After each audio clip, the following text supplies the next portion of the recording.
Hi, you are listening to the Conflict and Development in Africa podcast. This podcast is for policymakers, governments, researchers, students, businesses, and anyone that is interested in conflict and development issues in Africa. On this podcast, we hear from experts from across Africa and the world. Your host, Dr. Michael Nwankpa, will ask the questions you would want answers to. Michael Nwankpa has an extensive experience spanning over a decade studying, researching, writing, and consulting on conflict and development issues in Africa.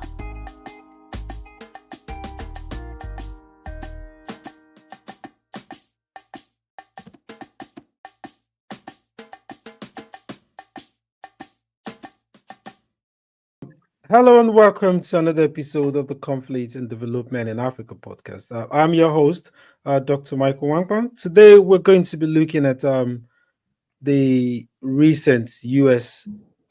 Precision strike in Somalia and Trump's counterterrorism policy in Africa. I'm joined by two special guests, Professor Colin Clarke and Lucas Weber.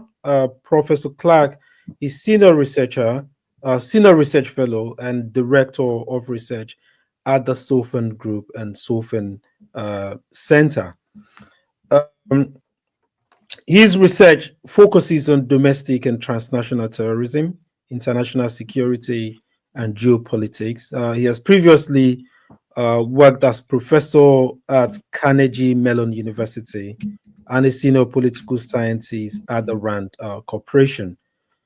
And Lucas Weber is also a research fellow at the Soufan Center, where he looks at domestic terrorism, extremist propaganda, financing, and use of technology, violent non-state actors in South and Central Asia, and armed group adaptation to the emerging multipolar order. He is the co-founder of the Militant Research Network, an organization that provides in-depth analysis of the propaganda and operations of armed groups worldwide. Gentlemen, I'm pleased to have you join me today, and I look forward to a wonderful conversation. Thank you. Thanks for having us. Thanks. Brilliant. So let's start off. I think it was kind of very surprising to me, maybe to other people, the recent U.S. precision attack on ISIS in Somalia, and this is based on. We recently had an episode where we were looking at what Trump's second presidency holds, and one of the things that people that came up from that episode is Trump would not prioritize Africa. So to see Trump order this, so this seems more to be very surprising. How do you explain this? Yeah, I think, I might push back a little bit on the notion that Trump wouldn't prioritize Africa. I think, potentially as a whole, it could rank lower on the foreign policy priority list. I mean, obviously, the first head of state to visit was Benjamin Netanyahu from Israel. The Gaza conflict looms large. The relationship between the United States, Israel, and what to do about Iran looms large. Russia, Ukraine as well.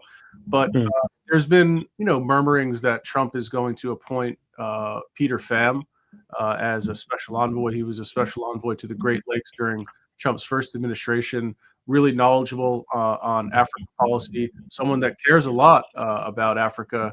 And so I expect him to be quite active. But there's also looming in the background of this the potential withdrawal of U.S. troops from Somalia.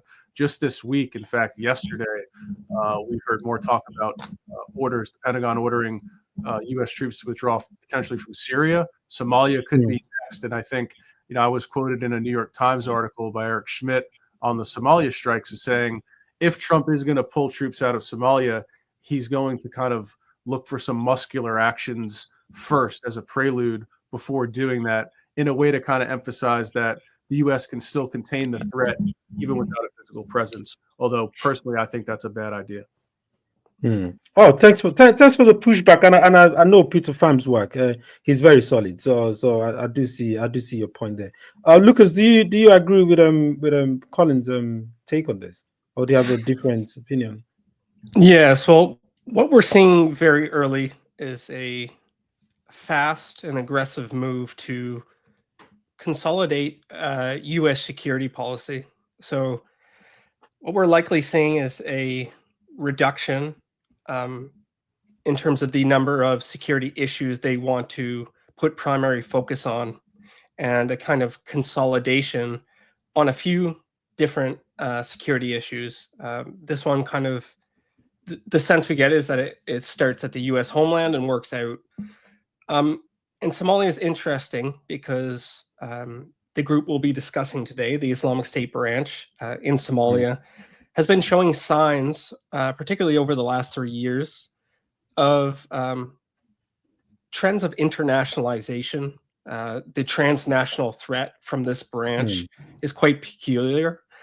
We see that as the Islamic State kind of integrates its leadership structure globally, IS Somalia has been given increased authority in the global and regional operational structure. And we've seen these networks really expand from this branch into Europe, into North America, when we look at plots, foiled plots, and foreign fighters who attempted to travel to this branch. So overall, this branch will receive a notable amount of attention. I think we see that early with these strikes. This is making a point that they are emphasizing, and they are aware of the potential threat, the growing threat that this branch in particular poses to international security. I want to follow up on what Colin said about his assessment of the strategy. You did say you think personally it's a bad move, and I'm thinking maybe it's more a statement. So if you look at what's happened in the Sahel, how the anti-French and also generally the anti-Western narratives, and how the U.S. troops and French troops have been asked to leave that place. Do you think this is more? And I've been looking at, we've been seeing the Western forces retreating from Africa, being asked to, whereas other forces like China, mainly Russia, are taking some kind of. So do you think this is a statement to counter that, to counter maybe China or Russia's, growing influence in Africa?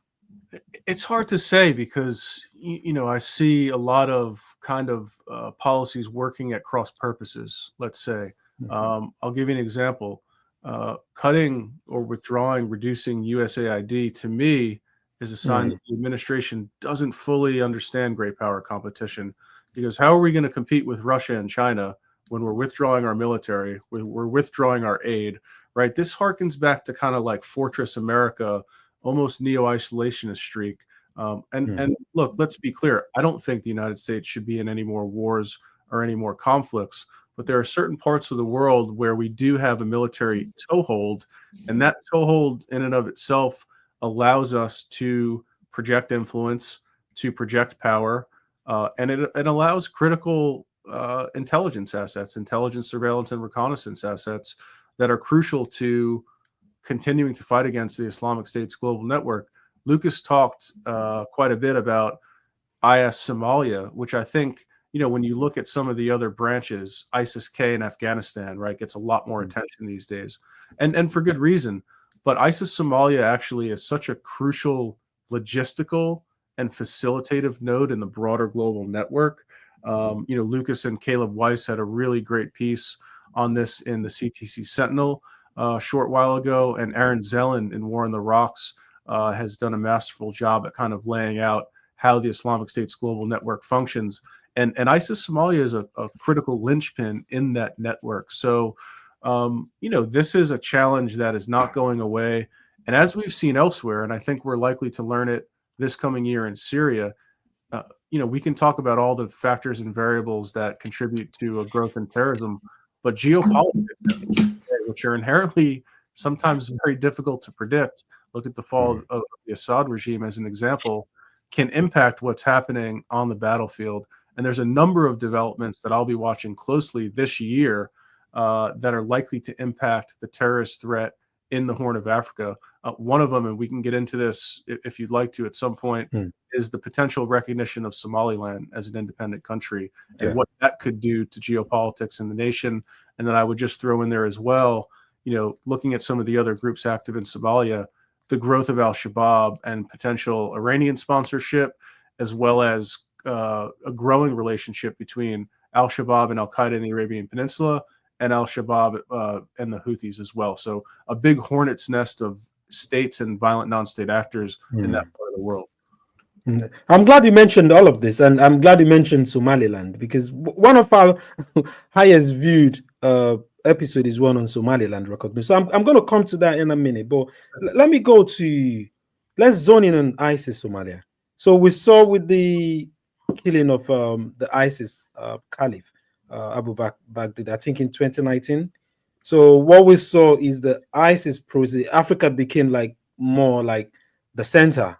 So ISIS Central was a lot of attention was in different processes, different Islamic State processes in Africa. So I wanted to look at, can you describe how ISIS Somalia stands out compared to all of these other ISIS processes in the different places in Africa?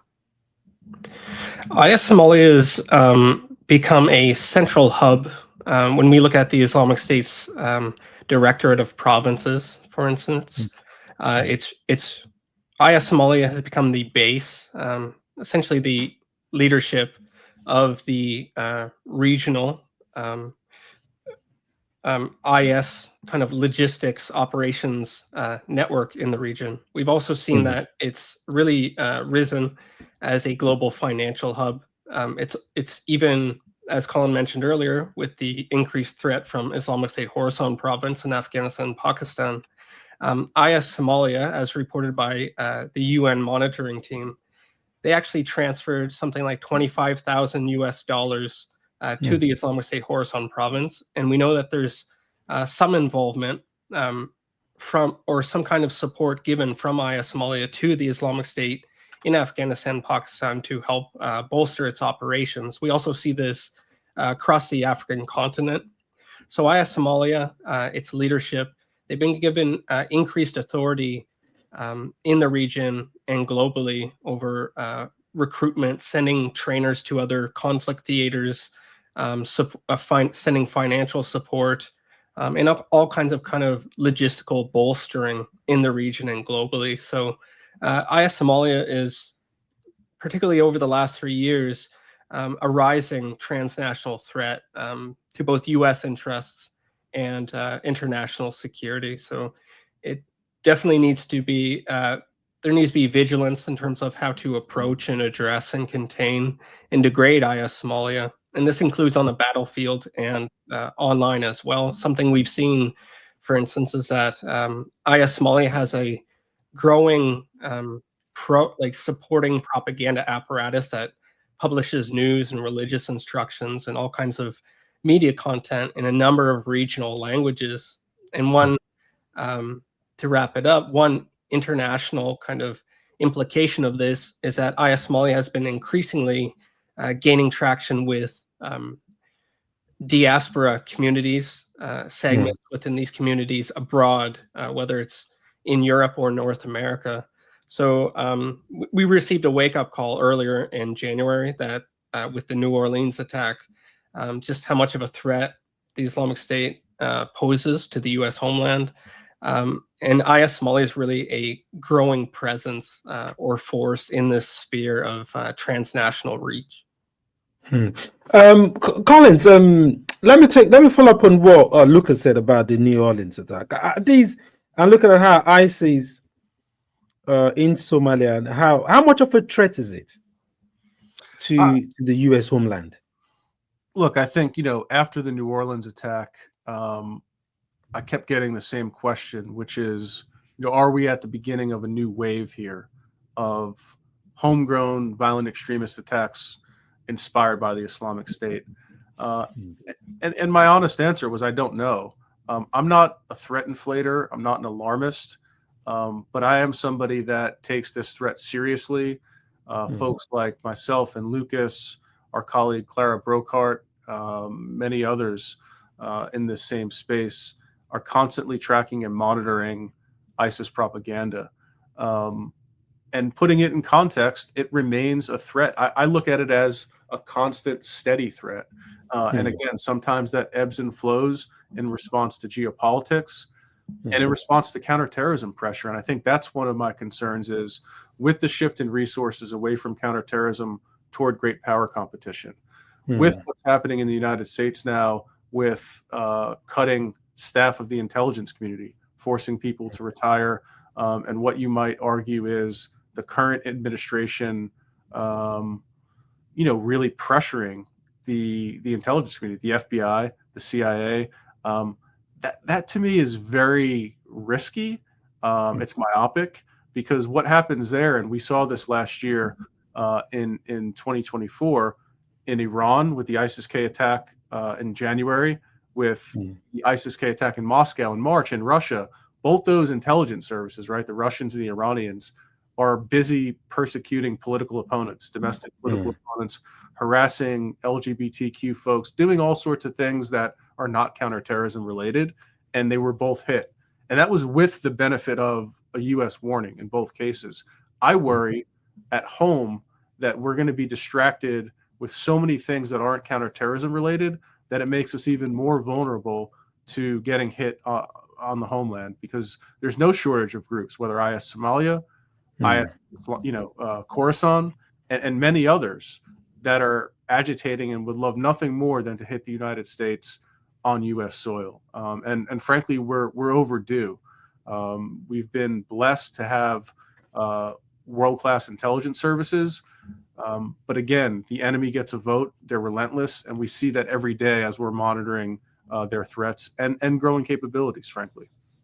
Colin, let me stay with you for a minute. Talking about intelligence gathering, we're seeing also how, and I'll come back to Lucas to talk about the multipolar. We see how the world is shaping in terms of like the multipolarity of power formation or configuration, and then we see Trump coming to the equation now, and then see this withdrawal from different alliances, and you see the tension with with Europe and all of this. Do you think that it's going to affect having the kind of intelligence that we need to halt some of this, some kind of like the multinational, because it's a very transnational in nature? Do you think that's going to have an impact on addressing these threats in real time, or before these threats happen?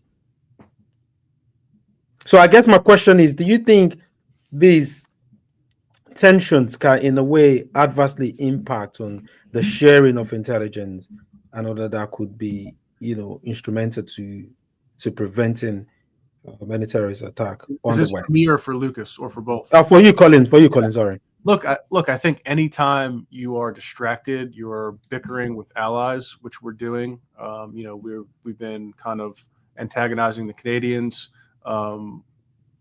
We've been concerning the Europeans. And I think there's a lot of uncertainty right now, even within the United States, about what is the Trump doctrine, right? Other than make America great, which is a fairly ambiguous term. There's a lot of pearl clutching over this. And I'm not somebody that, is triggered by everything Trump does. I think every country advocates for their own national interest. But how do you translate that into effective foreign policy is the question. Let's put politics aside. And I think that's where my concern is that we're unnecessarily agitating our allies at a time when we should be united. There's a threat of Russian hybrid warfare. There's a continued threat of global jihad. And I think that's something that maybe bothers me, not just taking off my analyst hat for a second and just speaking as an American citizen. When we were hit on 9/11, the government told us at the time that this would be a long war, that it would be a generational struggle. And I'm still of that mindset. A lot of people have moved on. People call it counterterrorism fatigue, right? As if this were a trend. And, I'm over that now. I don't really want to think about that anymore. It's hard. It's uncomfortable. We're operating in a world of uncertainty. But I very much look at this as a generational issue, and it's one that I've dedicated my career to studying. And I am concerned, like many of my colleagues in the field, that we're not applying the proper level of resources to the threat, and that we're distracted, both domestically, but also abroad, that our priorities aren't in the right place. Look at Colin mentioned earlier. He mentioned Al-Shabaab. I mentioned all the kind of threats, the Houthi rebels and all of that stuff. But we'll focus on ISIS, Somalia. But how about Al-Shabaab and Al-Qaeda networks? Do you think they also pose?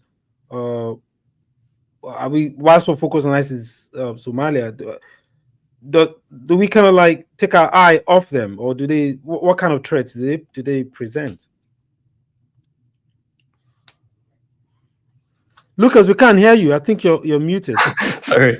Al-Shabaab is one of the most capable insurgent groups on the planet. It has a robust militant infrastructure, robust online propaganda apparatus. It has deep community roots, and also something we're seeing that ties into great power competition and kind of reminds us of the fact that you can't separate strategic competition, freedom of shipping movement, for instance, from these conflicts. As we've seen in the post-October 7th environment, the major actors gravitate towards conflicts in terms of power jockeying and so on. With Shabaab particularly, they've been involved in external operations before. In Djibouti, they've done cross-border incursions into Kenya and so on. They have a robust international network, and something we've seen that has been very concerning is they seem to have been strengthening ties and logistical cross-strait channels and routes with Al-Qaeda in Yemen. And AQAP, which is the Yemen-based branch, is probably the spearhead of Al-Qaeda external operations since the late 2000s. So there's a significant threat in terms of these groups linking up. AQAP and the Houthis, for instance, have done technology transfer, drone training, and so on to mutually benefit the organizations. And there are rumors that Shabaab is now being interlinked with the Houthis in certain aspects. There's not a great deal of information available on it, but this shows that the landscape's evolving all the time, and the transnational linkages and developments are quite dangerous and threaten, on land interests, overseas trade and shipping, and so on. So it's important to contain these organizations, be vigilant towards them, and really take a smart approach in terms of countering them. Yeah, brilliant. Colin, let me come to what Luke is saying, and then link it to what you were saying before in terms of politics and geopolitics. And we look at in the Horn of Africa, so we see what's going on. So let's come to Somaliland that you mentioned before. So we've seen early last year, we saw the agreements between Ethiopia and Somaliland and the tension it brought in Somalia. And recently we've seen Erdogan, the agreement he facilitated between Ethiopia and Somalia. And then I'm glad Luca mentioned, access to sea and all of this stuff and all of this kind of stuff. How do you think all of this play into the terrorist threat? And yeah, look, I think, and this is where my sense is that the U.S. government, and this is not a partisan statement, I think this was true of the Biden administration. We'll see if it's true of Trump 2.0. But in general, the U.S. still doesn't fully understand great power competition, because I hear, well, we're pulling out of, name your place, right? Country, region. We're pulling out of the Sahel to focus on great power competition. We're reducing our footprint in the Horn of Africa to focus on great power competition. But that's where great power competition is happening, in those regions, in Central Asia and elsewhere. So I'm not sure we fully kind of grasp it. Just looking at East Africa alone is fascinating. You've got all these overlapping conflicts, potential conflicts. Sudan, you've got multiple players playing, in some cases, like the Russians, both sides of the conflict, right? With Wagner helping the RSF, but Putin looking to cut a deal with Burhan to get access to Port Sudan. And a lot of it's geopolitical related. The Somaliland deal about a port, right? The Ethiopians want maritime access, the potential for a naval base. You also have Gulf countries like the UAE acting behind the scenes in many of these conflicts. You have the GERD, the Grand Ethiopian Renaissance Dam, and how players shake out there. And then you've got Somaliland, right? With, again, the Ethiopians supporting independence, the Turks backing Mogadishu. So this is all taking place kind of below the surface. And I think we often make a mistake when we talk about great power competition, and then we say the U.S., China, Russia. Well, there's more players involved, and it's happening at what we call the kind of middle power level, right? Or that second order, Turkey, the BRICS countries, UAE, the Horn. That level of analysis too often gets neglected, but that's where the real moves are being made, in my opinion. I just want to hone in real quickly to answer your question on the CT part of this. I'm very concerned about how Iran moves forward, because the Iranians are arguably weaker than they've ever been. The axis of resistance has been attenuated significantly, particularly Lebanese Hezbollah, which is kind of the tripwire in the region.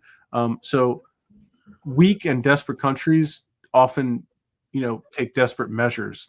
And I'm concerned, I tweeted about this the other day, that this year could bring an increase in state-sponsored terrorism, including with not the usual suspects. And so I would be curious to watch the relationship between Iran and al-Shabaab in Somalia. Again, if the Somaliland independence goes forward, you're going to see countries kind of jockeying for position and looking to support their respective proxies to gain advantage in the region. So a lot going on. I think we're in for a sporty year in 2025 for those that follow us. I think go on, Luca. Yeah. Okay. Another thing to look at too, and this is something I've been discussing for quite a while with Colin, and he's been talking about publicly as well, is how on the other side of the ledger, essentially, so we're discussing CT approaches in terms of simultaneous focus on great power competition and counterterrorism, and how they can't really be separated.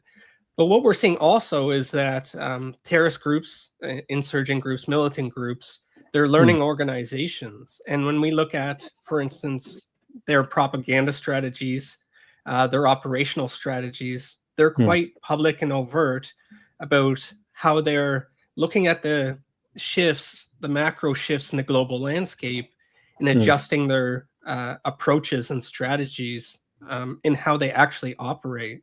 So in with the Islamic State Central, with the Islamic State Khorasan province, and perhaps not far behind with the Islamic State in Somalia, they're actually beginning to focus and kind of distribute their hostile rhetoric onto China and Russia and the US in a more kind of distributed fashion, whereas before they're mostly focusing on the US.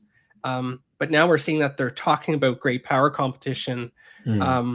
I wrote an article with Colin for Foreign Policy, and we looked at how the Islamic State Khorasan province was talking about the Ukraine war and how they could capitalize on this. And then about a year later, we saw the Moscow attack, and it appears, according to the rhetoric leading up to this and afterwards, that they were looking at Russia being overstretched in Ukraine with its private military activities across Africa, its involvement in Syria, and they said there are gaps in intelligence, law enforcement, security coverage that we are going to exploit, and it looks like that's what they did. So we could actually see a similar strategy develop aimed at the United States, for instance. And we're increasingly seeing the Islamic State and below groups in Pakistan, for instance, target Chinese interests, Chinese nationals, commercial interests. So on the other side of things, from the militant point of view, they're actually adapting their strategies quickly. And they're keeping an eye on all the news developments, the geopolitical developments, and so on. So this is very important as well, and something we need to keep an eye on and be cognizant of. I agree with you. I've seen that in the Sahel, where the Russian group, I think they call the Bear Group now, or the African call, where I think it was in Burkina Faso, where they came under the strong heat attack from they lost about a significant number of some of the Russian machineries that were then recalled back to Russia. Can I make just a brief Go on. comment on Wagner? Just it's a group that I've been following closely, and Okay, go on. actually have a book coming out with Chris Faulkner and Raphael Parents. Oh, I know Chris Faulkner. That's good. Yeah. Yeah, through Columbia University Press this year. But my sense on Wagner, looking at Wagner specifically in the Sahel, it's another area where great competition's happening, and the U.S. is largely absent. And Wagner goes in and they're coup-proofing these various junta regimes. They're conducting scorched earth, very heavy-handed counterinsurgency, and as they're actually exacerbating and making the terrorism problem worse. If you look at some of the data, the Sahel is the most terrorism-prone region in the world, just by the numbers, pure quantity of terrorist attacks. And so at the end of the day, with no U.S. presence, no French presence, and a Russian PMC running around, that problem's getting worse, not better. The U.S. presence is getting pushed further toward the African littoral, the West Coast, and places like Ivory Coast and Benin and elsewhere. But who's going to clean up that mess? I mean, and also I think there's really a lack of understanding, particularly in the West, of what's happening there. Even when you read in fairly mainstream news outlets, everybody's painted with a broad brush, right? These are terrorists or jihadists.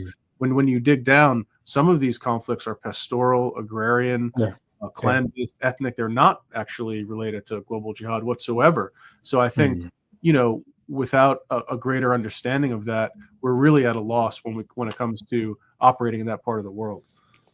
I agree with Lucas that there's these groups are becoming more adept at even studying this geopolitical and taking advantage of all of these local grievances, like you've mentioned. It could be the headers movement or the pastoralists, and they're manipulating that, exploiting that for their own advantage. But since we're talking about the Sahel, we've seen in the past where like Islam is taking the Greater Sahel, or Boko Haram, where which I really study. We've seen some speculations of linkages between them and Al-Shabaab in Somalia, or stuff in Somalia. So we have an ISIS proxy in Nigeria and the Lake Chad, ISWAP. Do you see any kind of collaboration which ISIS Somalia might take advantage of the problem in the Sahel? Look, do you see or maybe since Colin, you're writing a book on it, maybe you might be able to speak on this better. I'll defer to Lucas on the Somalia. Oh, okay, Lucas. Yeah, well, IS in Somalia is particularly plugged in to transnational branches and other conflict theaters. It's been tasked by IS central leadership to oversee kind of regional, somewhat cross-continental operations. So this includes financing, sending trainers, sending foreign fighters, and kind of listening to the needs of these groups, giving advice to them. Now, IS Somalia, its reach doesn't exactly, its authority doesn't exactly reach into the Sahel, but the proximity of these conflicts, the transnational networks that exist, for instance, instability development or conflict developments, these happen fast. And if these groups see opportunity, they're given oxygen to kind of expand their inner linkages to provide mutual benefit, or they're directed to by IS central leadership. IS Somalia is very capable in the sense it's not a strong insurgent. It doesn't have a strong insurgent capacity, but it's very good at the logistical, the strategic, the propaganda, the financial aspects of it. So there is a possibility that they could increase involvement further into the continent. So it is something to watch, and makes this IS branch of a specific concern when we look at African branches, even though its militant kind of insurgent capacity isn't very strong. Its kind of strategic reach and influence and experience is. Yeah, good.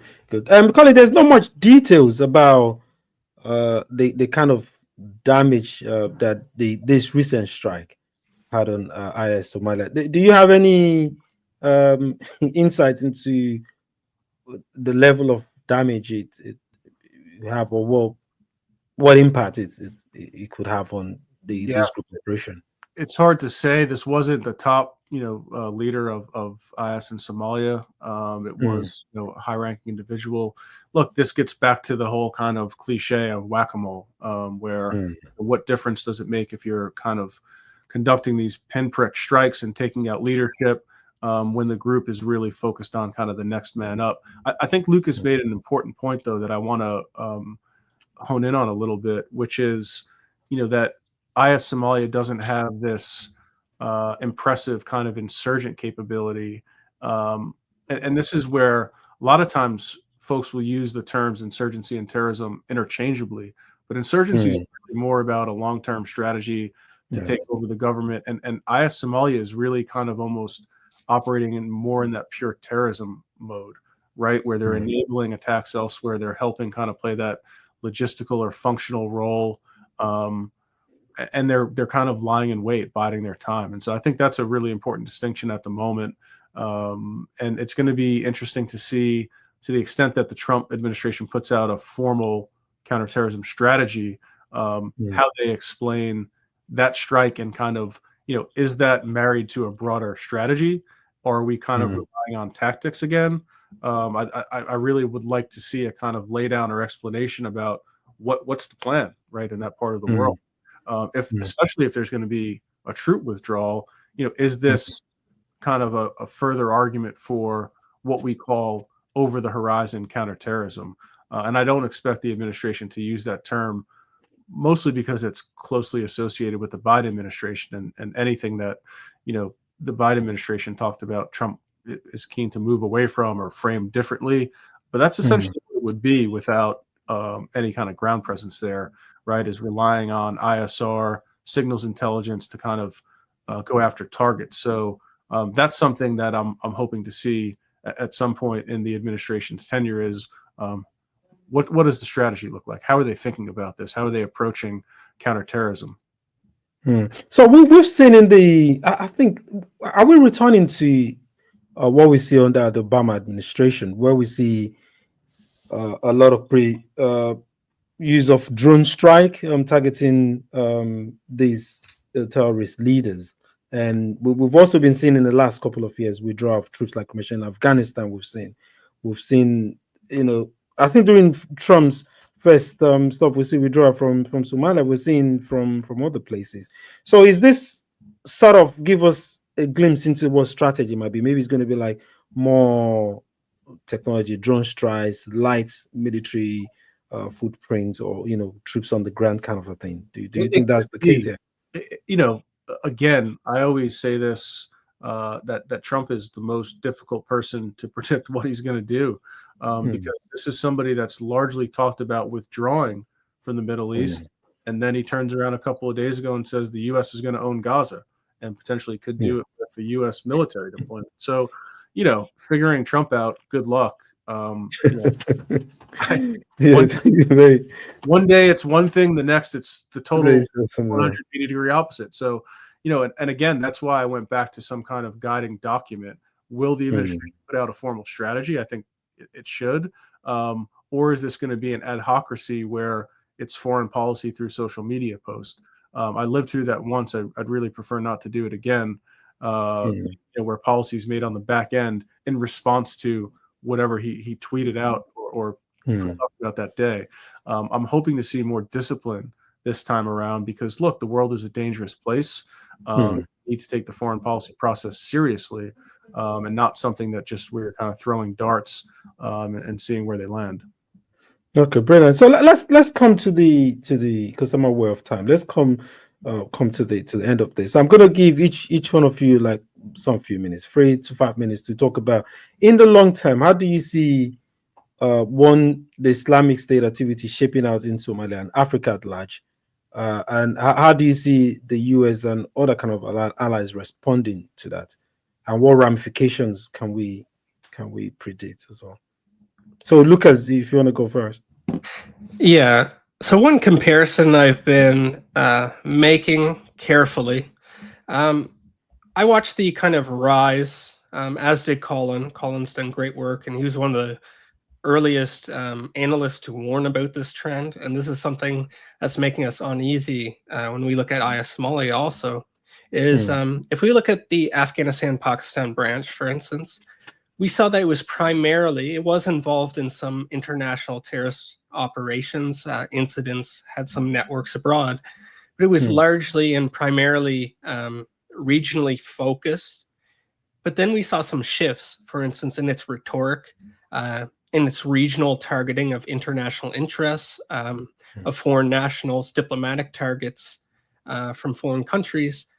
These were kind of, this set off the alarm. These were red flags as to there's a transformation underway, and this deserves our attention and our understanding. So Colin, Ricardo Valle, Aaron Zellen, and a few others, we really dove into this, and it caused some concern.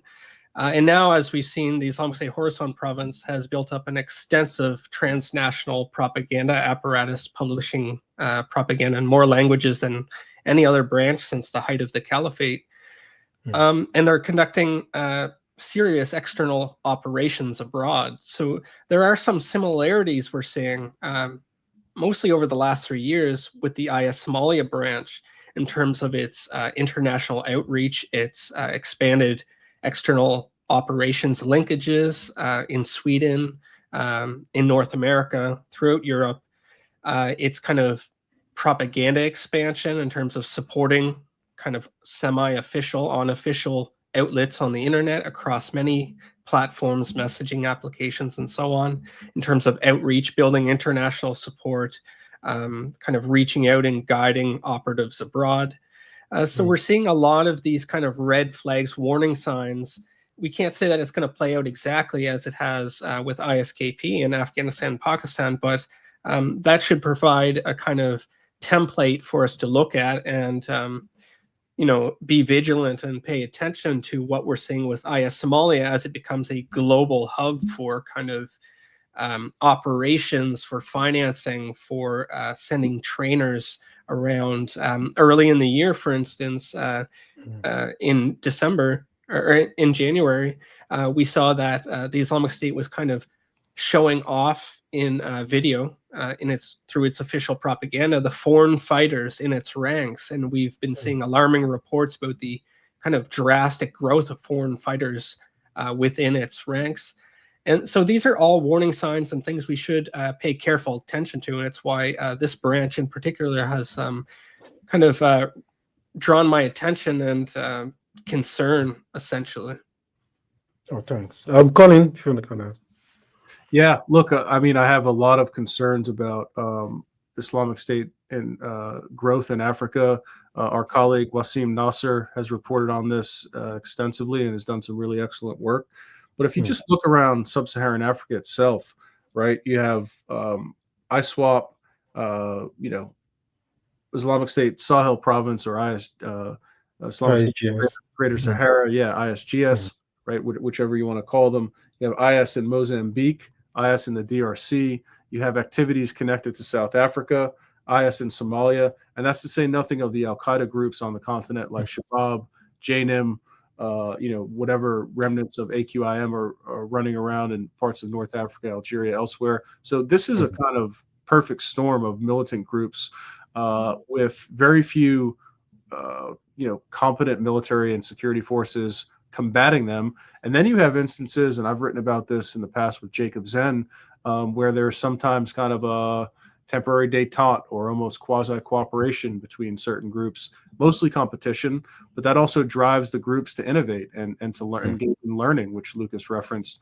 I think, to me, the big piece here, and when I talk to folks in Washington and in the U.S. government or even our European partners about concerns, they say, well, this is largely an African problem. These aren't focused on external operations. And I would push back again there and say it's not a Western problem until it is. Moreover, as we saw with the Kenyan al-Shabaab operative who was arrested in the Philippines attempting to take flight training in an effort to replicate a 9/11 style attack, XOps are not completely off the table.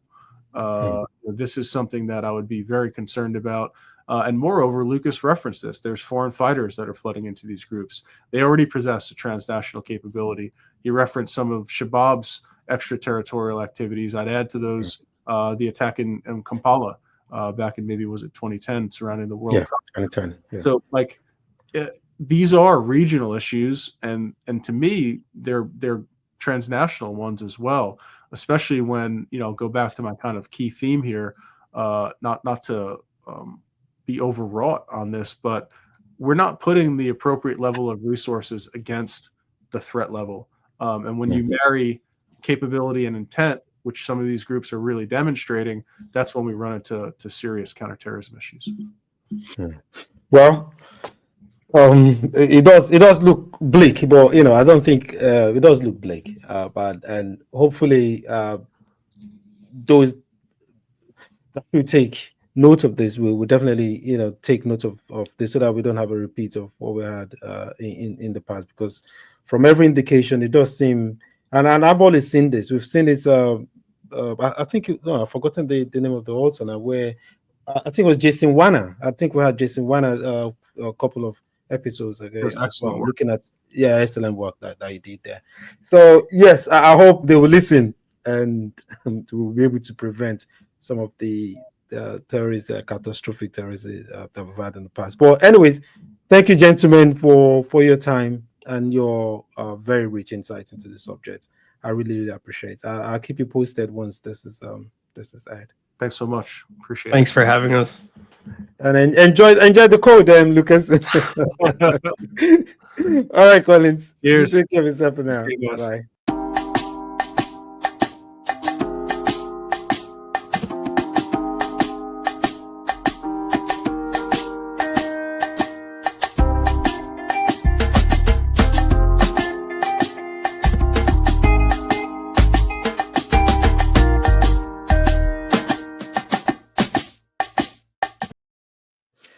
Thank you for tuning in this week. Join me as usual to thank our guests, Professor Colin Clarke and Lucas Weber, for their time, effort, and rich insights into this very special topic, the recent attack against ISIS Somalia, and what Trump's counterterrorism policy in Africa will be from 2.0.